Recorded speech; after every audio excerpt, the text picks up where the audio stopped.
ஒரு சின்ன பையன் அவனுக்கு அந்த வயசுல இருந்தே நல்லா டிராயிங் பண்ற திறமை இருந்தது. இதனால அவங்க கிளாஸ் மிஸ்ஸும் உங்க அம்மாவை வரைஞ்சிட்டு வாங்க அப்படின்ற மாதிரி சொல்லியிருப்பாங்க. அதுல இவன் தான் ஃபர்ஸ்ட் மார்க்கும் வாங்கி சந்தோஷமா இதை கொண்டு போய் அவங்க அம்மா கிட்ட காட்டுறான். ஆனா அவங்க அம்மாக்கு இருக்கிற வேலையில அதை பெருசா மதிக்காம அதை அப்படியே விட்டுடுறாங்க.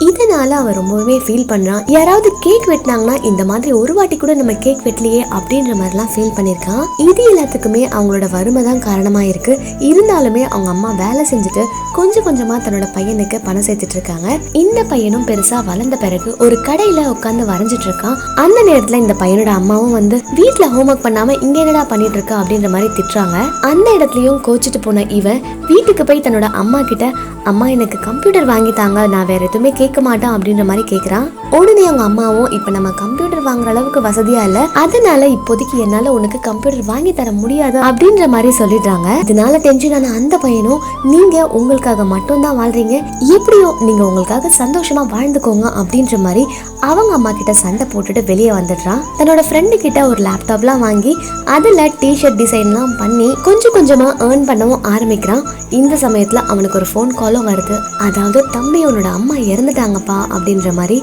இதை கேட்டதுமே அவன் ரொம்பவுமே ஷாக் ஆயிடுறான். வீட்டுக்கு போய் அவங்க அம்மாவோட சடங்கெல்லாம் முடிஞ்ச பிறகு அவங்க அம்மாவோட பாக்ஸை ஓபன் பண்ணி பார்த்தா தன்னோட பையனுக்காக பணம்லாம் சேர்த்து வச்சிருக்காங்க. அது மட்டும் இல்லாம அவன் கேட்ட கம்ப்யூட்டருக்கான காசையும் கொஞ்சம் கொஞ்சமா சேர்த்து வச்சிருந்திருக்காங்க.